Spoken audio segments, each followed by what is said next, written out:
Over 200,000 Southeast Asian caregivers are in Taiwan to help those who can't live on their own, either because of age or disability. And there could soon be many more of them on the way. This week, the Ministry of Labor announced changes to the rules on who qualifies to employ migrant workers. In addition to people over 80 and people in rural areas with histories of long hospital stays, individuals who've been permanently incapacitated can now apply without having to go through a special doctor's evaluation. These changes are meant to take effect in September. An estimated 55,000 people who can't care for themselves are expected to benefit. But while different groups acknowledge the need for more access to care, views on these rule changes are split. The concern is whether caregivers who come to Taiwan for these thousands of potential jobs will be selective about what positions they take, favoring employers with less severe conditions. Some believe the changes ease pressure on an aging society, and that where there's a demand for care, there will be someone to fill it.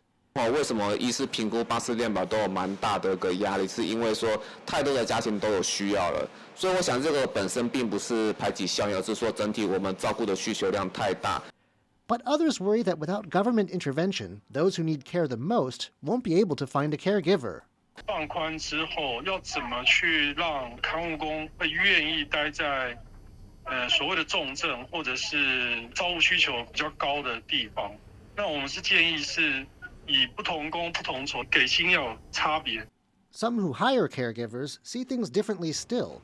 They say the rules need to be loosened even further, with far fewer bureaucratic hoops to qualify and far more freedom to choose. Heidi Zhang, whose parents are both ill, is one of them. She's the head of an organization that hires caregivers for people's relatives, and she says the way the hiring system works now is tough on families like hers. You cannot forbid us to have the freedom to choose the way we are going to have the care. The government shouldn't say, hey, you are not qualified, you are less than 80 years old, you can only hire a local caregiver for 1 hour. And those who is in certain condition, then you can hire the caregiver. You should give all the option to the people. Zhang says the speed at which Taiwan's population is aging means the country can't afford to wait to open up further.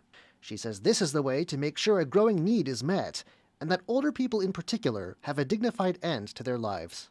Patrick Chen and John Van Trieste for TaiwanPlus.